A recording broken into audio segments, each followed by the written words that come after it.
نحمده ونصلي علی رسولہ الکریم اما بعد۔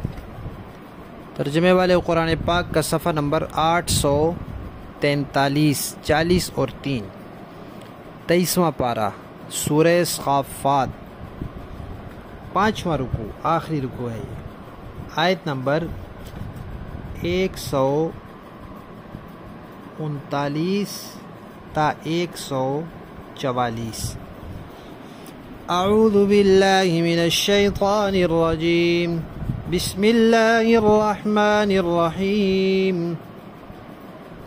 وَإِنَّ يُونُسَ لَمِنَ الْمُرْسَلِينَ إِذْ أَبَقَ إِلَى الْفُلْكِ الْمَشْحُونِ فَسَاهَمَ فَكَانَ مِنَ الْمُدْحَضِينَ فَالْتَقَمَهُ الْحُوتُ وَهُوَ مُلِيمٌ فَلَوْلَا أَنَّهُ كَانَ مِنَ الْمُسَبِّحِينَ لَلَبِثَ فِي بَطْنِهِ إِلَى يَوْمِ يُبْعَثُونَ۔ صدق اللہ العظیم۔ سورہ صافات میں اللہ تعالیٰ کے چنیدہ بندوں کا تذکرہ چل رہا ہے۔ سیدنا نوح علیہ السلام، سیدنا ابراہیم علیہ السلام اور ان کے دونوں بیٹے حضرت اسماعیل اور حضرت اسحاق علیہ السلام کے بعد حضرت موسیٰ اور حضرت ہارون علیہ السلام کا تذکرہ آیا، پھر حضرت الیاس علیہ السلام کا تذکرہ آیا، اور پھر حضرت لوط علیہ السلام کا تذکرہ آیا۔ اب اس کے بعد تذکرہ آ رہا ہے حضرت یونس علیہ السلام کا۔ حضرت یونس علیہ السلام مشہور پیغمبر ہیں، اس لیے کہ ان کا ایک واقعہ تاریخ کا بہت عجیب واقعہ ہے کہ ان کو زندہ مچھلی کے پیٹ میں مچھلی نے نگل لیا تھا اور پھر زندہ ہی اگل بھی دیا تھا۔ زندہ اللہ کے حکم سے اس نے اپنے پیٹ میں رکھا، اور جب اللہ نے فرمایا تو ان کو زندہ منہ سے باہر بھی نکال دیا۔ یہ بھی اسرائیلی پیغمبر ہیں، بنی اسرائیل سے ہیں۔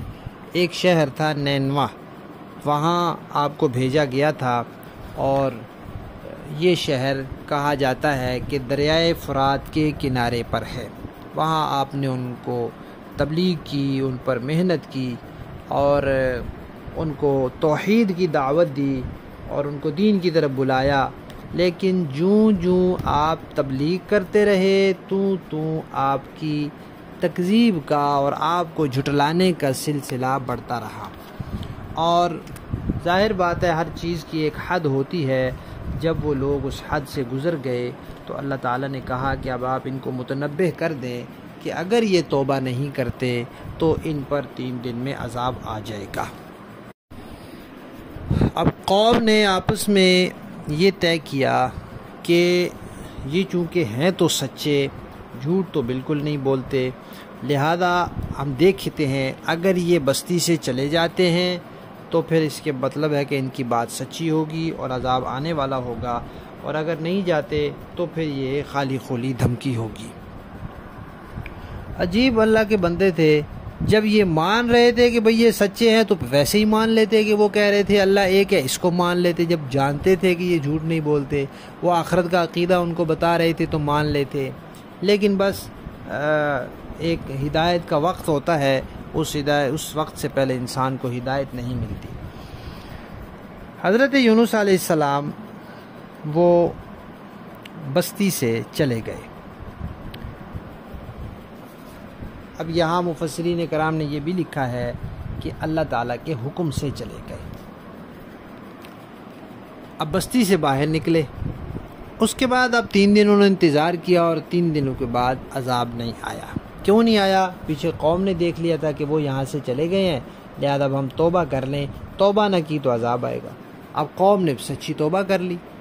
اب جب قوم نے سچی توبہ کر لی تو اللہ تعالیٰ نے عذاب ٹال دیا، اب ان کے اوپر عذاب نہیں آیا۔ ادھر یونس علیہ السلام کو خبر نہیں تھی کہ وہ توبہ کر چکے ہیں۔ پیغمبر عالم الغیب نہیں ہوتا، پیغمبر کے پاس غیب کا علم نہیں ہوتا، اس لیے ان کو پتہ نہیں تھا کہ قوم توبہ کر چکی ہے۔ اب انہوں نے یہ سوچا کہ عذاب تو نہیں آیا، اب اس میں اللہ تعالیٰ کی کیا حکمت ہوگی، کوئی وحی بھی نہیں آئی، میں واپس جاؤں گا تو پہلے ہی لوگ ہر وقت مجھے جھٹلاتے ہیں، اب وہ کہیں گے کہ یہ کہتا تھا 3 دن میں عذاب آئے گا، وہ تو آیا نہیں، تو ایسا نہ ہو کہ کہیں وہ مجھے جان سے ہی مار ڈالیں یا کوئی نقصان پہنچائیں۔ اس موقع پر اللہ تعالیٰ نے ان کو کوئی حکم نہیں دیا تھا کہ آپ نے یہیں رہنا ہے، یہاں سے جانا نہیں ہے، کوئی حکم نہیں دیا تھا، منع بھی نہیں کیا تھا جانے سے، وہاں رہنے کا حکم بھی نہیں دیا تھا۔ تو یونس علیہ السلام نے اپنے طور پہ سوچا کہ اب مجھے یہاں سے کہیں چلے جانا چاہیے، تو وہ چل پڑے۔ آگے گئے تو وہ دریا تھا، اس میں کشتی تھی، وہ کشتی میں بیٹھ گئے۔ اب کشتی تقریباً چلنے ہی والی تھی، بھری ہوئی تھی۔ اب وہ اس کشتی میں روانہ ہو گئے، کشتی بھنور میں پھنس گئی۔ وہاں کے لوگوں کا یہ تجربہ تھا کہ جب کوئی غلام اپنے آقا کی اجازت کے بغیر بھاگ کر آ جائے تو کشتی بھنور میں پھنس جاتی ہے۔ تو ان لوگوں نے کہا بھئی لگتا ہے کوئی غلام اپنے آقا کی اجازت کے بغیر آیا ہے۔ یونس علیہ السلام سمجھ گئے اور کہا کہ بھئی میں ہی آیا ہوں۔ یعنی یونس علیہ السلام نے اللہ تعالیٰ کے کسی حکم کی خلاف ورزی نہیں کی، گناہ نہیں کیا۔ گناہ تو نبی سے ہوتا ہی نہیں، ممکن ہی نہیں، سوال ہی نہیں پیدا ہوتا کہ نبی سے گناہ ہو جائے۔ نبی سب معصوم ہوتے ہیں، چھوٹے بڑے سب گناہوں سے معصوم ہوتے ہیں، پیدائش سے لے کر وفات تک معصوم ہوتے ہیں۔ اللہ تعالیٰ کی کسی حکم کی خلاف ورزی نہیں کی۔ ہاں یہ تھا کہ اللہ تعالیٰ کی اجازت کا انتظار نہیں کیا، تو اجازت نہیں لی تھی۔ تو انہوں نے سمجھ گئے کہ بھئی یہ میں ہی ہوں، تو انہوں نے بتایا کہ بھئی میں ہوں۔ تو لوگوں نے کہا نہیں نہیں آپ نہیں ہو سکتے، آپ تو نیک آدمی ہیں۔ خیر آخر کار قرآن اندازی کی، اور اس قرآن اندازی جتنی دفعہ بھی کی انہی کا نام نکلا، تو بالآخر ان کو کشتی سے اترنا پڑا اور وہ کشتی سے اتر گئے۔ اللہ تعالیٰ نے ایک مچھلی کو حکم دیا اور اس نے ان کو نگل لیا، صحیح سلامت اپنے پیٹ میں لے لیا۔ اب اس میں چند گھنٹے رہے یا 3 دن رہے یا 20 دن رہے یا 40 دن رہے، اللہ بہتر جانتا ہے، مختلف روایات ہیں کتنا اس کے پیٹ میں رہے۔ یہاں قرآن پاک میں اللہ تعالیٰ یہ فرما رہے ہیں کہ یونس بھی رسولوں میں سے تھے۔ جب وہ بھاگ نکلے اور بھری ہوئی کشتی میں بیٹھے، پھر قرآن اندازی میں شریک ہوئے، اور پھر وہ اس میں تھے جن کا نام نکل آیا کہ انہوں نے کشتی سے اترنا ہے۔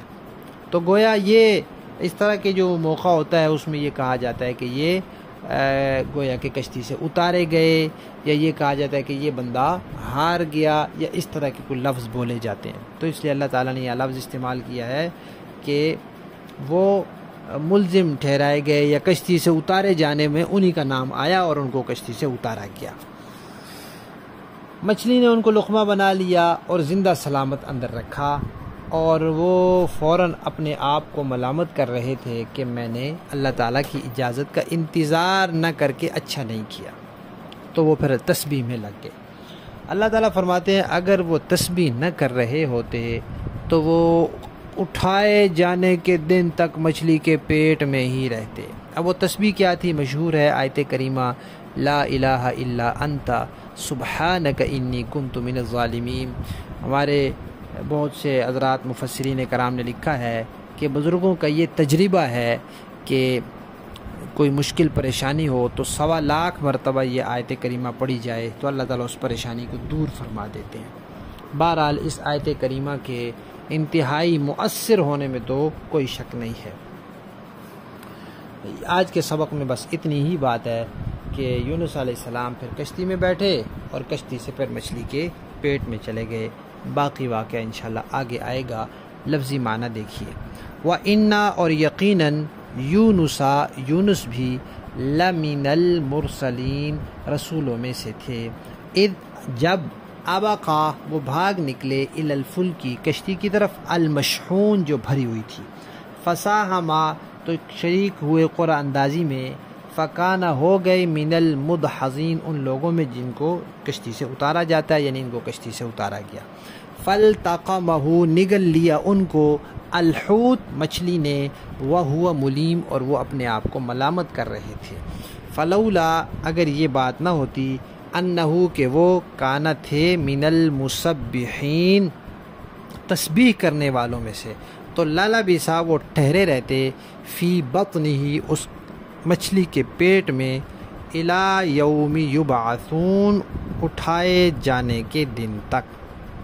با محاورہ دیکھیں، وَإِنَّ يُونُسَ لَمِنَ الْمُرْسَلِينَ، اور یقیناً یونس بھی پیغمبروں میں سے تھے۔